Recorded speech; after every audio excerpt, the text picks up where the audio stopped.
Hello, everyone. Thank you so much for joining us today. We're super excited to have several executives with us to have a conversation about some of the most pressing issues in cybersecurity and technology and compliance as we head into 2024. And really want to thank the ones that are joining us for the first time and say hello, and please come back, and really appreciate you for coming back month after month as we do these. So we're just going to get a few things started here before we get the conversation going. So Eric, if you want to go to the next slide. So we have a little bit of an agenda. It's pretty straightforward. I'm going to tell you a little bit about 360 Advanced. We're going to let the panelists introduce themselves and tell their story, and then we're going to get into three topics: the budgeting and strategic planning, the evaluating emerging technologies, and talk a little bit about reporting to the board and the C-suite. And so we sent out emails yesterday, and some of you were nice enough to reply back and with some questions for the panelists today. We're going to try to answer some of those, and then we'd also encourage you to ask questions during the presentation. Just put them in the chat, and we're going to try to get to as many as possible. But if we don't get to them, someone will reach out to you and try to answer these. So that's going to be the bulk of what we're doing today. So Eric, you can go to the next slide. So we're actually going to be doing a part 2 of this, and it's going to be on December 6th. We'll have a new panel, and we'll have a new set of topics. So be on the lookout for that. And then you can always go to 360advanced.com to see what we have as far as webinars on our website and different blogs and case studies and those sort of things. So I'm just going to tell you a little bit about 360 Advanced. Won't take long, but we've been around for almost 20 years. We are a cybersecurity audit and compliance shop, about 100 people here, headquartered in St. Pete, Florida. And so we deliver on a variety of services, everything from SOC 2 to ISO 27001, high trust, PCI, risk assessments, and we also have a really solid penetration testing group. And at the end of the presentation, I'm going to have a bit of a special for folks, and I'm going to share that with you. And so I think the thing to know most about 360 Advanced is that we're very relationship centric, and we like to give back to the community by having conversations like this. So I mentioned in a LinkedIn post recently that we're going to roll up our sleeves, and I've actually already got my sleeves rolled up because I'm ready to go to work. So let's go ahead and introduce our guest. So I'm going to let the guests introduce themselves and share their experiences and their backgrounds, and then we're just going to get this thing kicked off and get into the meat of the conversation. Steve, you're on the left here in the picture, so you go ahead and go first. Sure, my name is Steve Hindle. I'm the founder of a cybersecurity consulting company called Achilles Shield. We do crisis response, incident management, and we also do strategic program building and advisory work. And as a sidebar to that, I'm the CISO in residence for the CISO Society, a group of over 550 CISOs across the United States and branching out rapidly into Europe and the rest of the world. And also I work with the InfoSec Live community, which is a talent community that comes from the bottom up. And I'm a dog person. We've got a husky trotting around at my feet right now, and I'm on the board of the American Dog Society, and we're just trying to help make a difference to the lives of the 3 million dogs that are abandoned every year. So that's a little bit about me. Excellent, Steve. And Sue. Hi, everyone. Sue Bergamo. I spent about 20 years as a CIO and CISO, and have become an executive advisor for BTE Partners, which is my own cyber and technology firm. And I do a whole host of things and projects and initiatives for companies, but mostly I advise, as I like to say, the brilliant mind, the CEOs. I also have a podcast you can find me on called Short Takes. Excellent. Thank you, Sue. And Baruch. I'm Chris Babayev. I'm a Chief Technology Officer at International Research and Exchange Board, IREX we call ourselves. We're a global development and education organization operating across 15 countries. I have more than 20 years of experience in information technology, specifically in nonprofit sector. Right now, currently we are, as a CTO, I'm developing the organizational-wide information security program. It's just the beginning. Definitely recognize that's a journey, and very happy to be here. I also have a dog, Steve, but for some reason I'm not allowed to bring it to the office. Something I definitely do. If it would be much more exciting to come back to the office. Benefits of working from home. I get to set the rules. Yeah, There's dogs everywhere. No doubt about it. And I'm Carlos Guerrero. I'm going to be your host today. I've been at 360 Advanced for about two and a half years now, and along with being on the business development side, I like to think I'm a bit of an ambassador, not only for our firm, but for the industry. And so I'm just really pleased to be able to be a part of this conversation. So let's get to the meat of things. I mean, this is why, folks signed up and why they joined us today. And so I have a couple of questions prepared, but this can certainly go in any direction. And please ask questions along the way. The idea is for us to, be, grappling with some ideas and putting some things forward that hopefully get you thinking about things as we head into 2024. I am getting a message that my audio is not working too well. 1 second. Okay, comes through loud and clear, Carlos. You're fine. Okay, can you guys hear me fine? Okay. Yeah, totally. Okay, if you guys can hear me fine, I'll keep rocking. Okay, cool, good deal. Let's see, let's rock and roll. So Steve, I'm gonna go ahead and start with you. And the question, we're gonna start with the budgeting and planning side of things. And so the question that I had for you, because you've been doing this for so many years, if you were mentoring a future security leader, what's one piece of advice that you would give them about the budgeting and planning component of being an executive? That's great. So I previously worked for a massive public company, $4 billion of revenue, 160,000 people around the globe, truly east to west. And you may think when you hear numbers like that it's that budget would be flowing and you'd have an infinite pool of resources. But I can honestly tell you that the size of the organization doesn't really matter. The size of the revenues, the size of the organization shouldn't really matter to you when you are looking at budgeting and planning for your security, GRC, compliance programs, whatever you may be looking at, because what you've got to do is you've got to focus on delivering effectiveness. I ascribe to and study a process which is based on FinOps. That's the technology business management program, and it led me to look at things from a completely new lens, looking at a complete reduction in total cost of ownership, delivering ROI, all these buzzwords that CEOs and CFOs like to hear. But the key piece that you have to remember is you've got to deliver value. Whether it's your cyber program, whether it's your physical security program, whether it's your business continuity program or your compliance program, especially your compliance program. Your compliance program is there to deliver trust to your customers.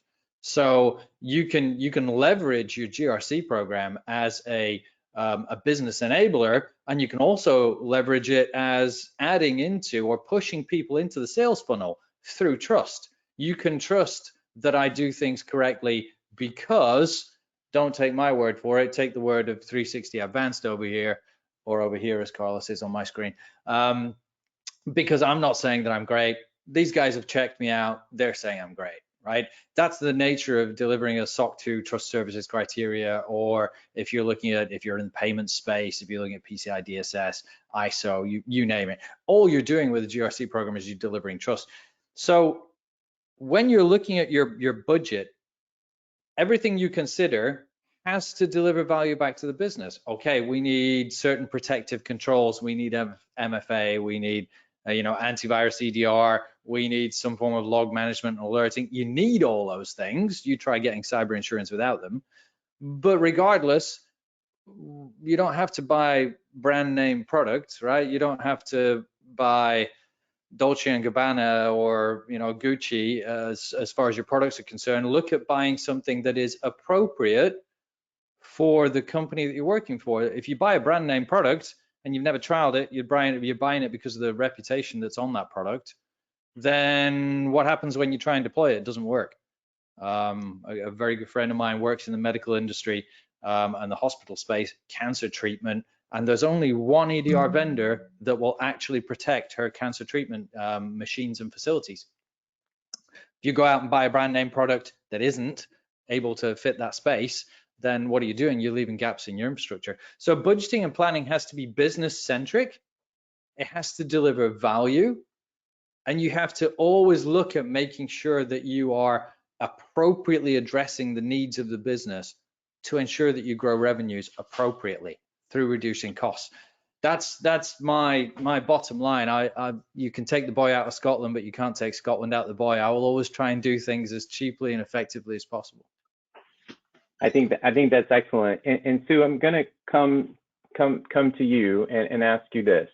You know, if you're budgeting, I mean, you're buying something, so you can't like just do this by yourself, right? So when you're choosing technology solutions or, you know, any kind of outsourced partner, like how do you evaluate and make those decisions so that you're actually spending your money well, or the company's money well, right? And how do you then, deliver that message upstream to the executives who will be, signing off on those sort of things? Thank you for asking that question. It's a part of CISO life. And, throughout my career, there's always been this misnomer, that's what I'm going to call it, about how much of your budget should be a part of revenue. I have never worked for a company where that's worked out, seriously. So to Steve's point, you have to work effectively and you have to add value. And the way that I do that is twofold. One, I review my technology stack at least annually. Some people do it on contract renewal, but at least annually to make sure that you're getting what you need from the technology that you have. And the technology is changing so rapidly that if your current vendor isn't meeting the needs of the organization, then you need to go into, the next set. So that's the second piece, which is do an assessment, do a gap assessment of what your current technology is giving you versus what the industry is bearing. And then it's not about, I'm going to say this. I've had people come to me and say, I'm in security. I can get whatever I want. I don't have to justify it. And that is the wrong answer, because at the end of the day, yeah, I know it's true. It's true. I have had people say that to me. But at the end of the day, you're reporting up to the rest of the C-level. And you have to understand that I'll pick on the CEO, for instance, they're skilled in business, finance, sales, marketing, right? So I'll go to marketing place. So when we as security professionals keep asking for more investment, they're like, but I just gave you $1 million, but I just gave you $200,000, but right? And so you have to make the value case in your business case as to why you have a gap and why you need another investment, which includes educating the C-level on the fact that the threat vectors keep changing. The landscape doesn't look like it will tomorrow when you wake up. And so it's getting that over those hurdles and being able to deliver that message effectively that will get you what you want. The other thing is, don't cry wolf, right? Go in what you need, when you need it, for what you need. Don't constantly say, I need. Make a sound business case with an ROI, return on investment, right? Start talking business language and you'll see things turn around for you. And Baruz, now you are actually building a security program right now, and you're not the only one, right? This would be really great advice for folks and feedback after listening to these two and your experience on the ground right now. I mean, what would be your take, or what do you think you could add to this? I think we have a similar approach, but I think in our case it's slightly easier. We're predominantly U.S. government funded organization, which is very regulated market, and there are compliance that we need to meet, including the procurement requirements. So to the extent every year, or in our case, it's every 2 years, we need to do the homework when we select the new technology, when we select the new vendor, and we need to justify to our management the selection process or particular vendor that we select. Obviously, it goes on top of risk assessment, understanding whether this new technology or new vendor will address the need. But after all, we need to do this homework on a regular basis. And again, in my case, it was quite helpful. You always need to do this. But I also realized that many organizations just get, well, I would want to be in a seat when you don't have to justify anything just because you're in security and you can sign anything you want. But truly understand the cost of ownership of the system is something that always on the back of my mind, not just in a security seat, in a seat of a CTO, because there's a cost behind it, which rarely take in consideration if you're not experienced manager.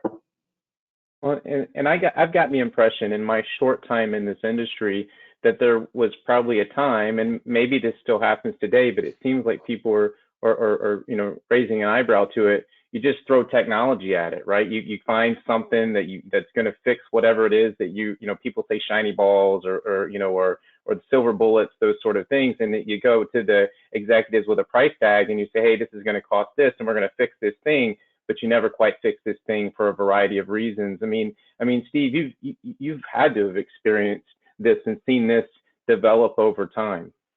Yeah, and it's important that people have to understand that the dollar sign attached to a particular piece of technology isn't necessarily reflective of the value of that technology. Or you know, as you guys as 360 Advanced as a service organization, it's exactly the same. I had, again, being part of a massive public company and then moving into the private sector and then moving into startups as well. The key piece around building a program, especially if you're not necessarily building it from scratch, if you're inheriting it, you have to find out whether all of your pieces that are in there are effective or not. When I was hired in as the CISO in a recent role, I had some conversations like, okay, build as a program, this has got to be doing all these things, set these objectives, understand what the business needs, build the program that's appropriate, you know, with a looming IPO or whatever it is that you may have in front of you as an executive team. But I turned around and I said to my CEO at the time, I can't build you a security program. He wanted a 90-day plan. I said, I can't deliver it. I've got to work on a 30-day plan right now because there's so much to fix. There's so much that we need to do. And I said, you know, realistically, that organization didn't have a CIO. I said, realistically, there's a lot that we need to focus on, in particular, because we are missing foundational IT related controls, asset management, ability to patch, vulnerability testing, all the rest of it. We're missing some of these things. I can't build a program on top of that. I'm building a house on top of sand. The foundations are going to get a bit shaky. They turned around and said, do we need to hire a CIO? And I said, well, you know, 30 years of IT experience, I'll give it a shot. So, you know, we built a foundational IT program, and then we built a security program on top of it. I had to wear the other hat for a while, right? Sue's worn that other hat for a lot longer than I have. But you spoke about, you know, the effectiveness of vendors and the effectiveness of tools and technologies. I stripped out 3 technologies that I inherited, and I replaced them with tools that were half the cost and more effective. I stripped out 1 tool because their customer support, their effectively their customer success, ensuring that the product was implemented successfully and the customer is getting the biggest value out of it, was absolutely shocking. I won't mention names, but it was a very big brand name product in the EDR space, and I told them where to go because they weren't delivering any value. And likewise, I had never encountered, I'd never worked with 360 Advanced until I worked in a different company there. And they came in and said, oh, 360 Advanced, they're auditors. I was like, oh, haven't heard of these guys. Okay, that's great. Let's meet the team. Let's figure out, you know, how you tick. I'd worked with many of the other big players. PwC was my internal auditor. Deloitte was my SOX auditor. I'd worked with the big boys in the field in that regard. And then I'd worked with a lot of other QSAs in PCI compliance. And hands down, working with 360 Advanced, the local firm that at that point I hadn't actually heard of, was night and day better value than some of the other organizations I'd worked with. You've got to be open to evaluating other vendors, evaluating other people in that space so that you can have that insight as to what's more effective. right? I mean, that's the key piece around cost effectiveness in your budgeting focus. Your CFO will thank you for it. You'll be best friends. You know, Yeah. and just one other Okay. thing to add on to that about the CFO, make yourself a hero. Try to pay for your new technology investment by eliminating of technology investment, because it's better to go in and say, hey, I'm going to get rid of this thing that costs $100,000 and the new one's going to cost $100,000, or I'm going to get rid of the one that costs $100,000, but the new one's $125 and I need a $25,000 uplift. It works a lot better when you're having that conversation than saying, oh, I need both, right? If you really don't need both, don't take them. Perfect. That's the language to use, so I have to agree. It has to make sense. You have to show the value, and if there is something that you can remove from your list, that's definitely going to get the attention. But I want to go back to something that you mentioned in terms of stripping the technology. I think it reminds me the approach that I was told years ago. It was when you walk into something, you have to stabilize, optimize, and then innovate. And often we need to get that done before you even start optimizing something and even walk into innovation. And that's where, like, I had to go through for the technology transformation. Something, I wouldn't say we have to stabilize anything on the cybersecurity part, but really optimizing is what we're doing right now before we start innovating. Makes 100%. perfect sense. Let's go to a question here. So this is kind of a broad question, but I think it's a good one. So, you know, from any of your points of view, Keith sent in a question and he asked, what are the top, 3 cybersecurity areas or domains that if you were a business that you would invest in now, like right away? And that can be anywhere from, people, process, technology, whatever you think. It's a wide open question, and whoever wants to jump on can jump on. Can I do 4? You can do 5, Sue. I mean, I'm not going to stop you. What are you talking? Of course you can do 4. But please be slow. I'm writing them down. And So, I still need to do this. I get to talk to a lot of brilliant minds, right? These CEOs with these amazing, innovative platforms. And so I'm always chomping at the bit and wanting to implement something. So data posture security management. We just don't spend enough time protecting our data and securing it and understanding it. And, so DPSM is definitely on my short list. The next one clearly is AI, right? Absolutely. You have to do AI. There are some new, I don't want to call them SIM technologies, but there are some new technologies that are coming out that will basically replace SIM and vulnerability management tools, and they are going to take the world by storm. I can't wait. There's a bunch of companies out there that are in stealth right now. I get goosebumps even talking about it.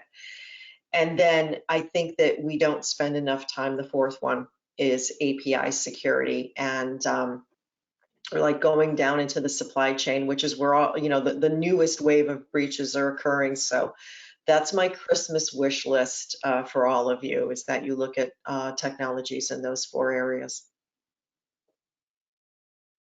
For me, I'll jump in onto that, and I'll take a slightly different approach, just like Sue. So I'm going to agree with Sue, and then I'm going to divert, because that's why we're here, right? Different opinion, great. Yeah, I agree with Sue. I always look at and evaluate the new players to the game, the new players in the space. It's important that we stay abreast of emerging technologies, developments at technologies, right? If we're all still using antivirus and not EDR, I mean, we'd be shot when ransomware hit. So you need to stay abreast of the technology roadmaps and the changes that are happening out there. However, this is where I'm on the other side of the shop.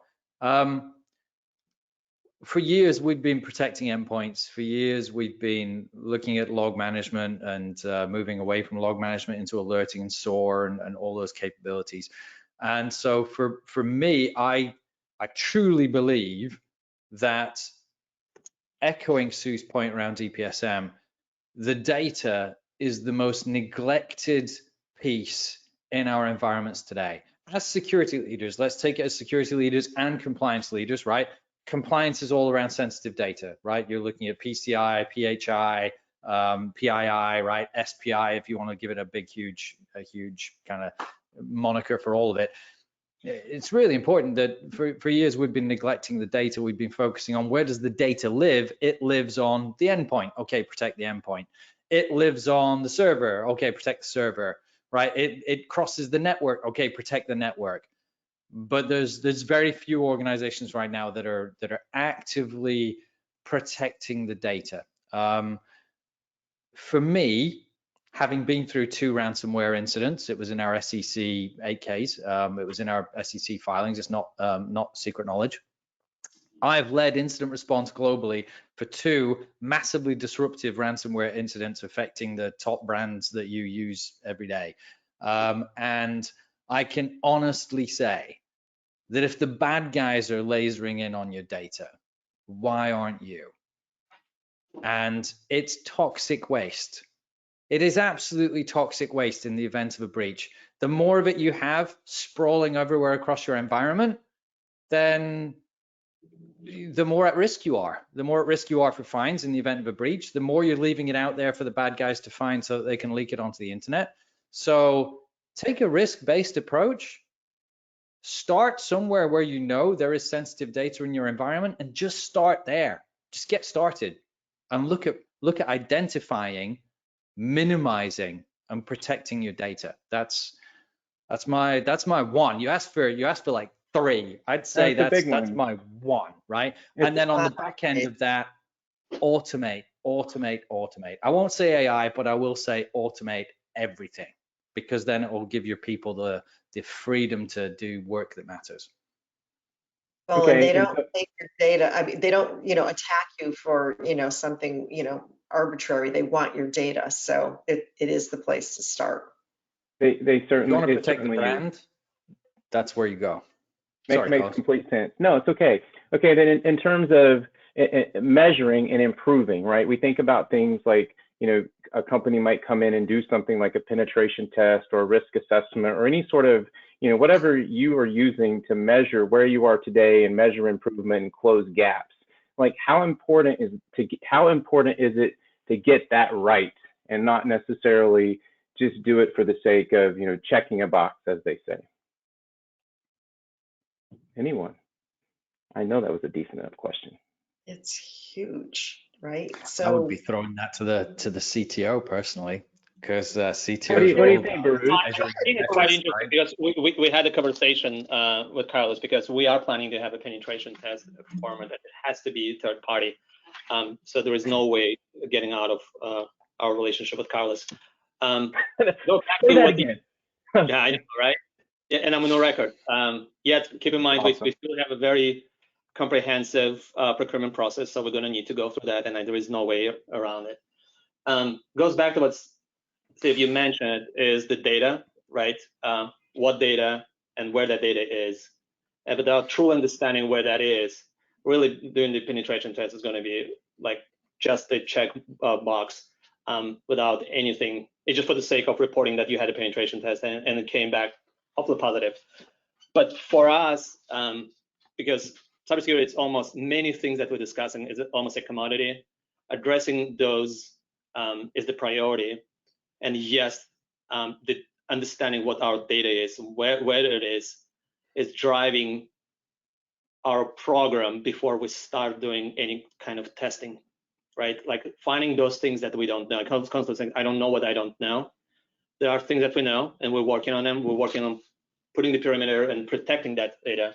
But then we're going to go into testing those, and that's where the conversation will start with penetration testers. And going back to also you mentioned, just yes, data security is the most important. Anything else is being driven by that.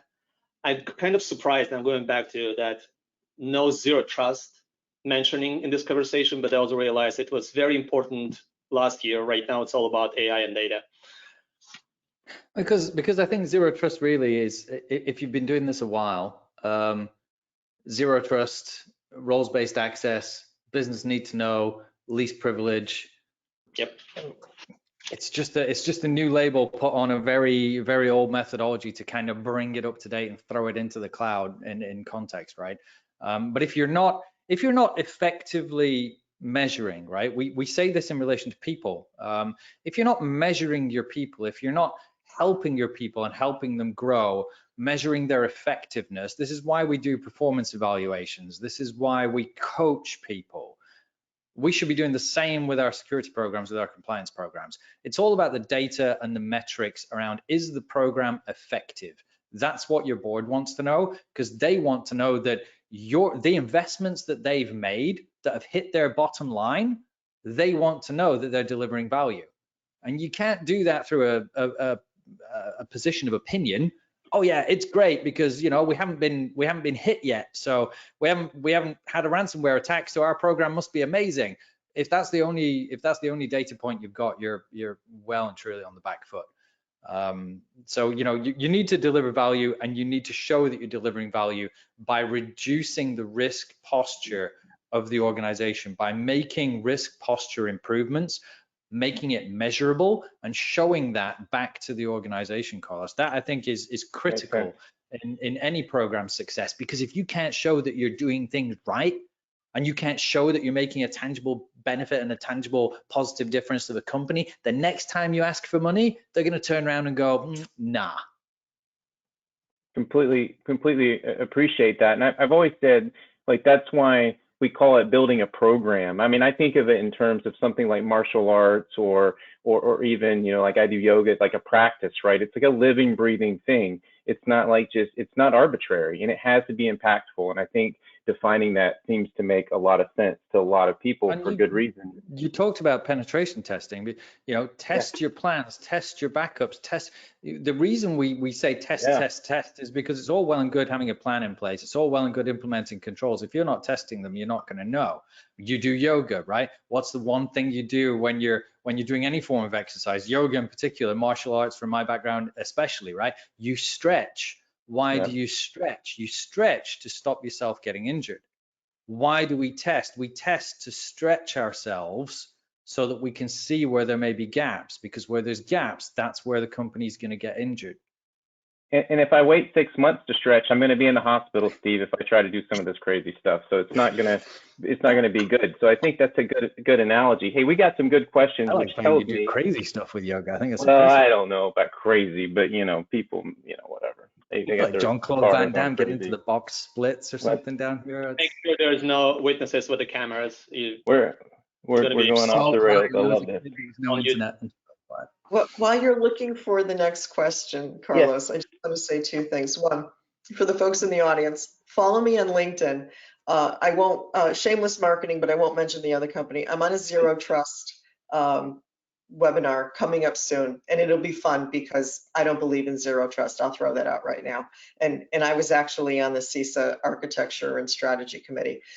Secondly, for a program, when you come in, going back to what Steve was saying about your 30-day plan, here's my arbitrary stretch. It's my little gauge, it's a metric, but it's very effective. It's in no way, shape, or form my program, but it's my first initial reaction.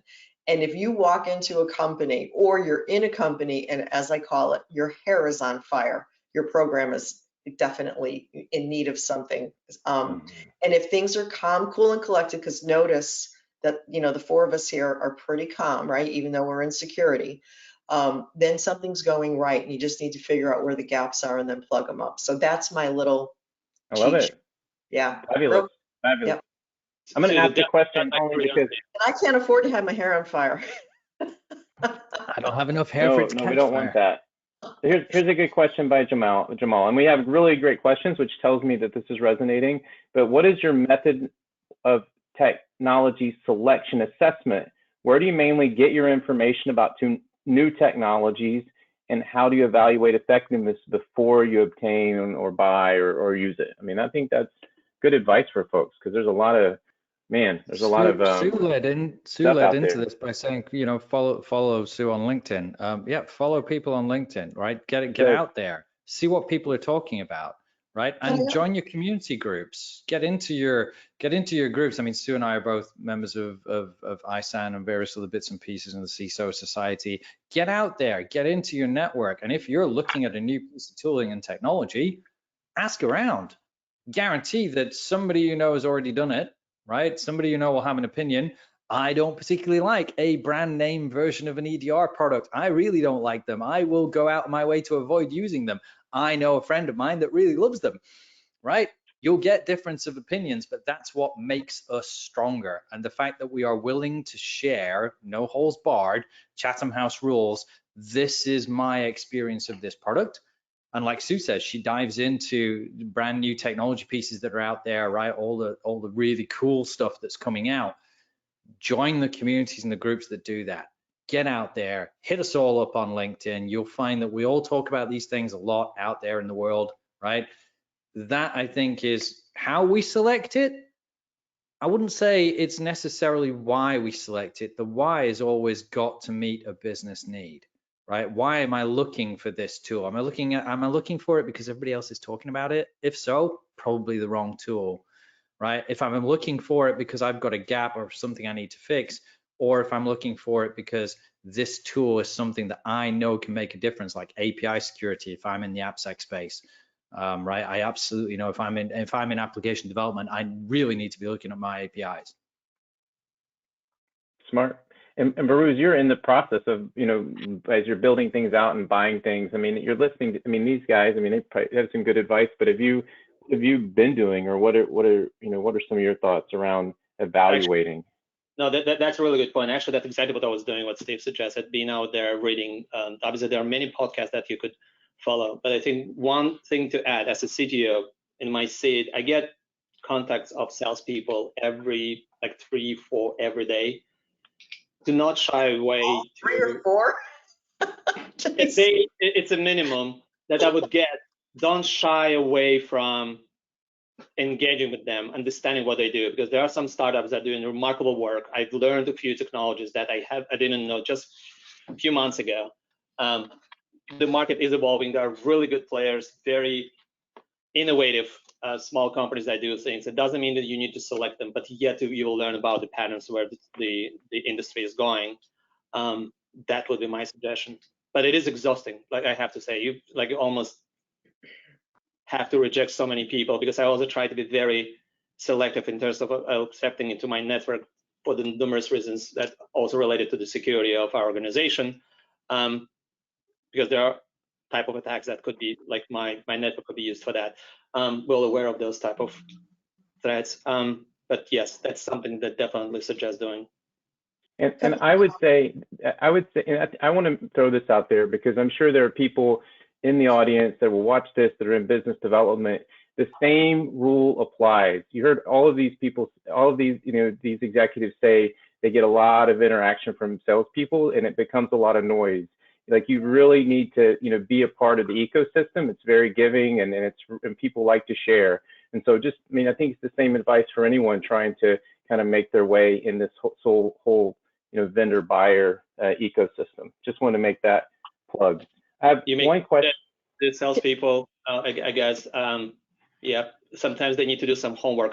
If I could suggest something, sometimes it's clearly they don't do, but those that do, they're very, very interesting to have conversations and connect with, because you learn from those experiences, as I did with connecting with you, Carlos.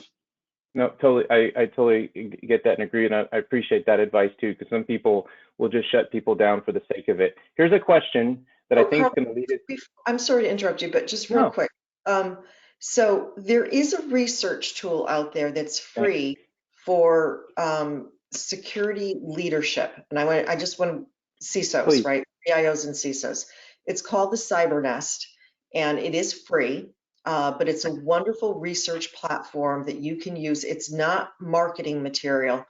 There are some vendor things up there, but it's not marketing. It's like the white papers, and it's the stuff that you can't get your hands on. And a lot of the data and the content is curated by CISOs, by other C-level executives, CIOs and CISOs. And so I encourage everyone to join. It's free. It's a wonderful platform, and you can get all kinds of research stuff in there. The other thing that I would say very quickly, so we can move on, is if you're tasked with doing research on a new technology, pick a half a dozen, right? A handful. There's like, if you went into AIM technology, there's probably 100, maybe 2. Like, there's so many. Just pick some, that are high end, middle of the ground, and then lower end, and then do your feature and function assessment and see where you come up with. And then, of course, align it to your budget and then make the best choice that you can make. Perfect. No, that's great, Sue. I'm going to take a pause right here, and I'm going to mention that special that I was talking about earlier with pen testing so that we can get into this next topic, which I think is going to take us through the end of the hour. So we've, so 360 Advanced, we have a pen testing group. We are right now, we're helping companies to plan for 2024. And we got a message from our leadership today that if you contract with us for any pen test, application, internal, external, API, you'll get 25% off if you contract this year and the project happens in the first half of next year. All that'll be in the email that comes out afterwards, but I just wanted to make sure that everyone knew that. And then, so let's go to this next, the next topic, which is, this is good leading into this.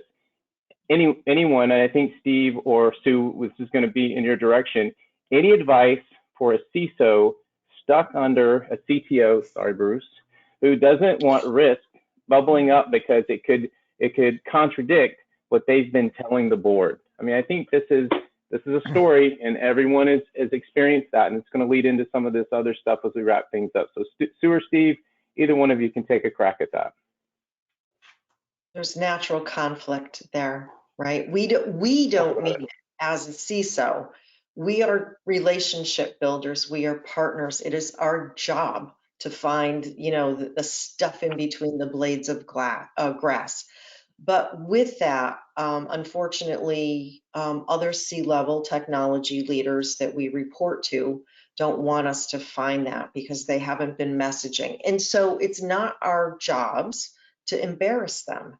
It's our jobs to help them understand where the gaps are. Now, with that said, you can't have everything all at once. You have to be a savvy negotiator, and you have to say, so what can you do? Like, here's the list. Let's talk about what's the most important, what will take the longest, what's short. Sometimes it's the low-hanging fruit, but you negotiate on the what and the when it will happen.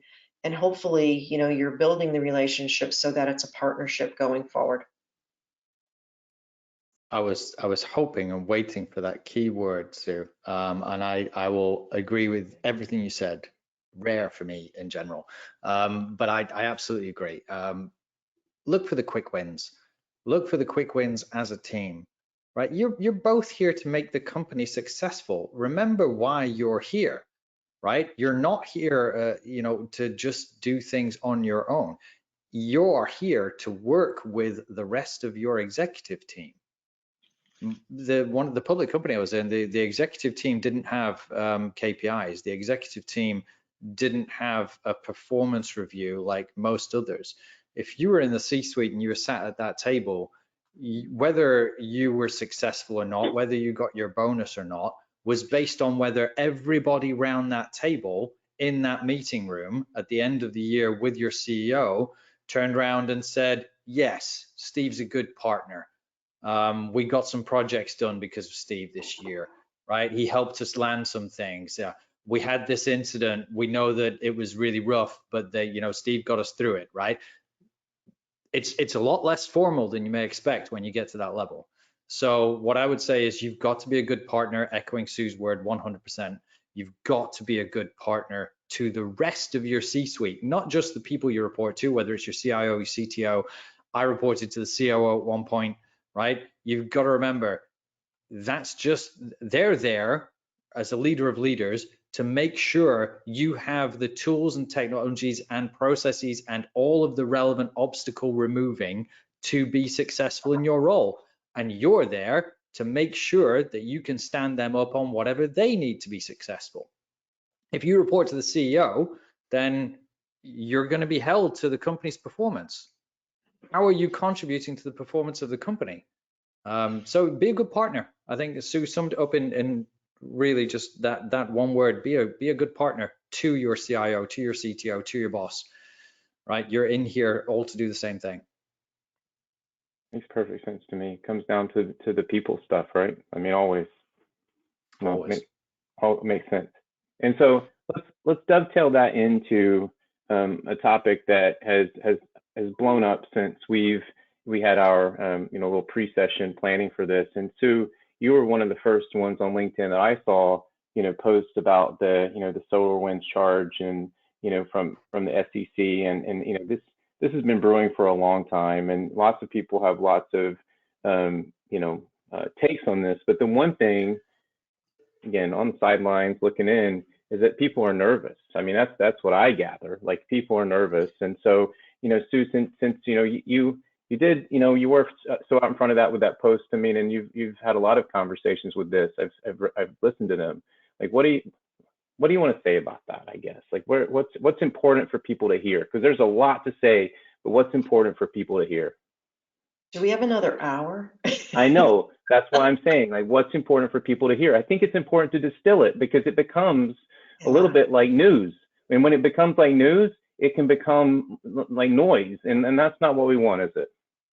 There's two sides of the coin here, right? So I've heard people, peers, say, don't worry about it. Like, nobody's going to go after this CISO. It's fine. Like, get over it.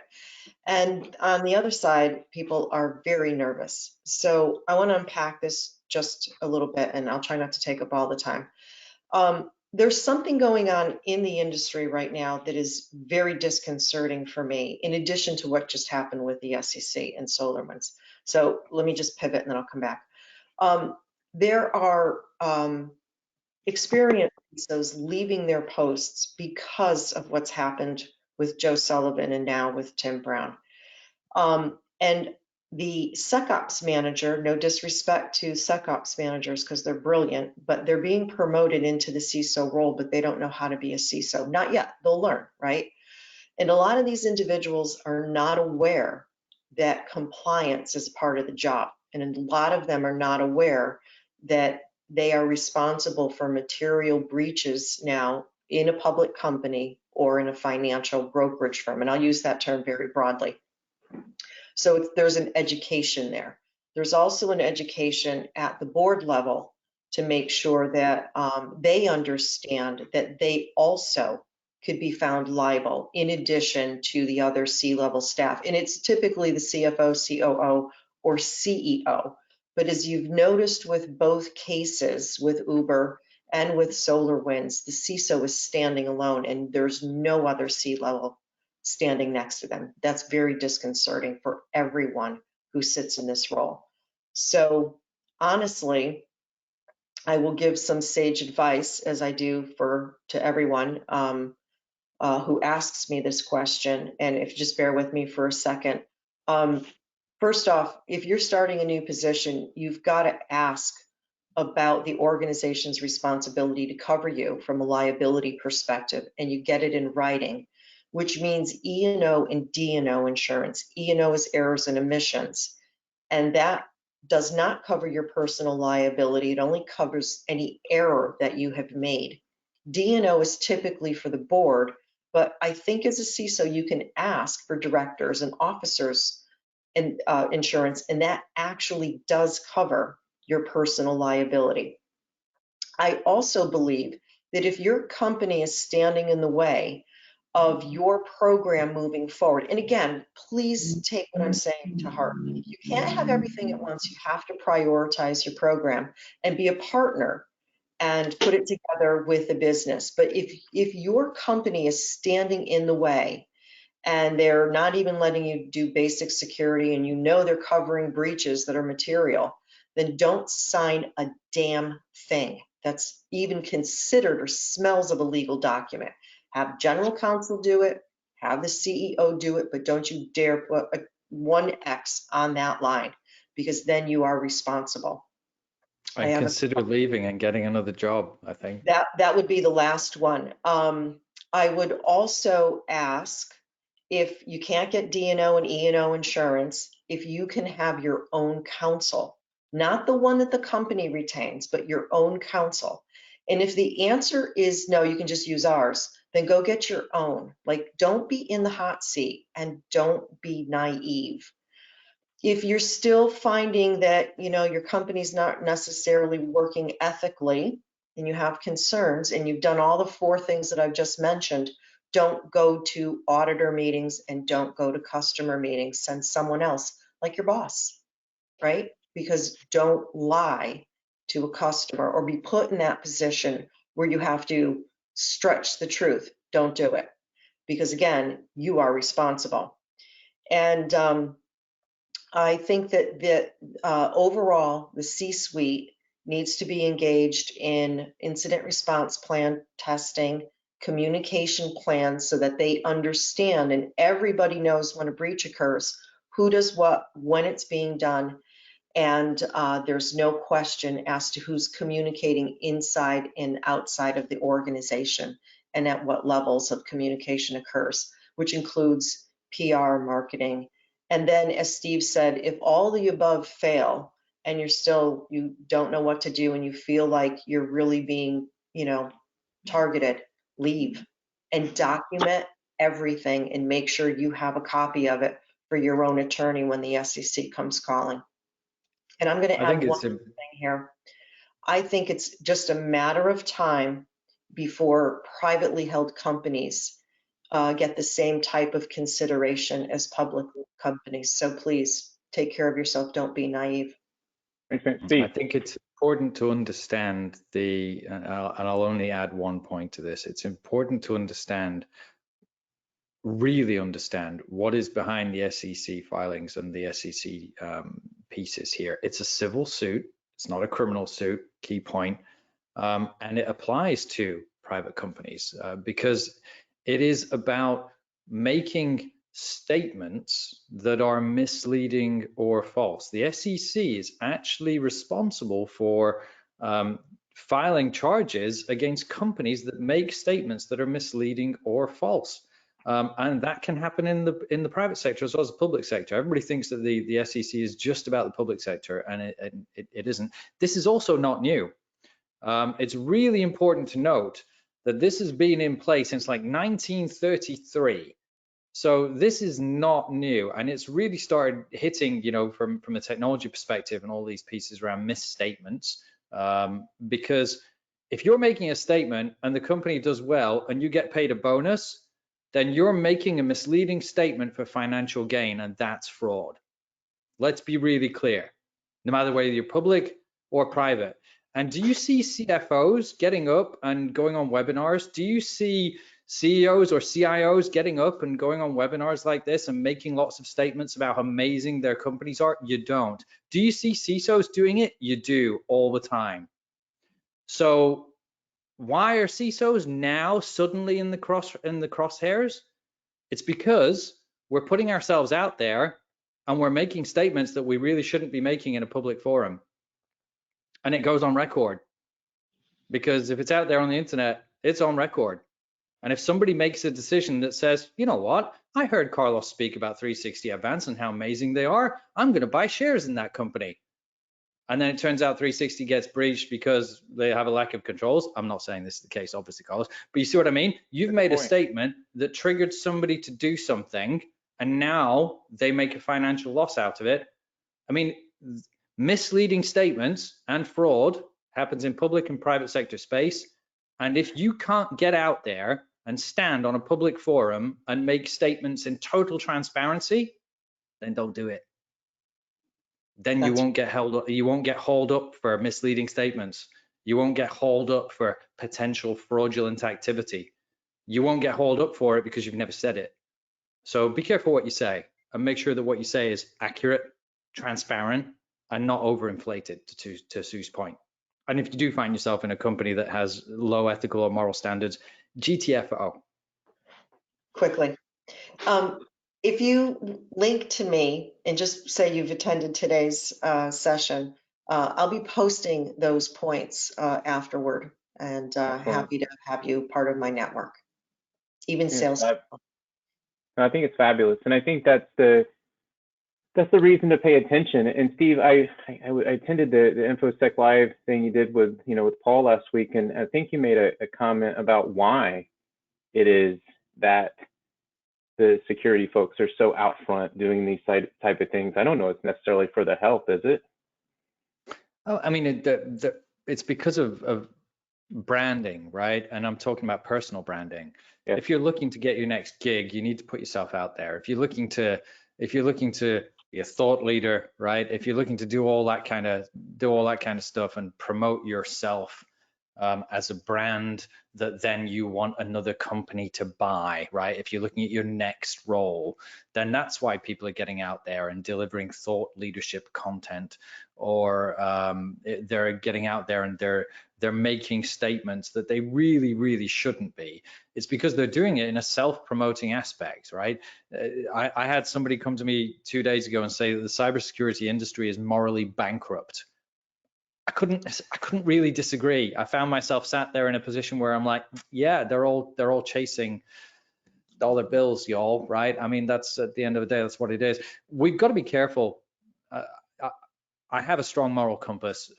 Means different things to different people, but we've got to be careful. We've got to be careful about our own liability by overstating or misstating things. And I think that's true for all of us, right? You, as working for an audit company, right, a compliance organization, Carlos, you're always told, give the auditors what they ask for and not a single piece more, right? Answer the question, but don't go beyond the question. Why? Because it may open us up to more liability. We're taught that in effectively, executive or cybersecurity or compliance grade school, right? This is 101, people. But you get out there and you do it in a public forum. Why? Too many egos around, and it's getting us into hot water. I actually liked that session, Carlos, purely because we brought some people that were not from our lens, right? Paul Dunlop from Fraud Doctor, from SOTA Signal Analytics, right? He's been doing this for decades. He's been doing this a really long time. So I think it was important for people to hear that what constitutes this kind of stuff and why are we doing it? We're doing it because we're self-promoting, and we're doing that because we want a new job or we want to drive business in our direction and stuff like that. And it carries liability. It carries liability when you're making statements that are not necessarily accurate. It does. And so we're going to start to wrap things up. And I will say that was a great conversation between Steve and Paul. And I would recommend listening to it. It was a very fresh take, mainly because Paul's background is a little bit different than what you get to the table a lot of times. And that's at InfoSec Live on their YouTube page. It's an hour long, completely endorse that, would listen to that. And so we're going to let everyone get back to their day. I want to thank everyone here so very much, and everyone that's out there. Please connect with all these folks on LinkedIn. It means a lot. Follow and interact and support, and then be looking for emails from us. We're going to be asking you for feedback on today's session. That feedback really does matter, and be safe, y'all. And go work with 360 Advanced because they're amazing. That's recorded, and I'm so happy it is. Thank you. Bye, everyone. Thank you. Thanks, guys. Bye. Yeah.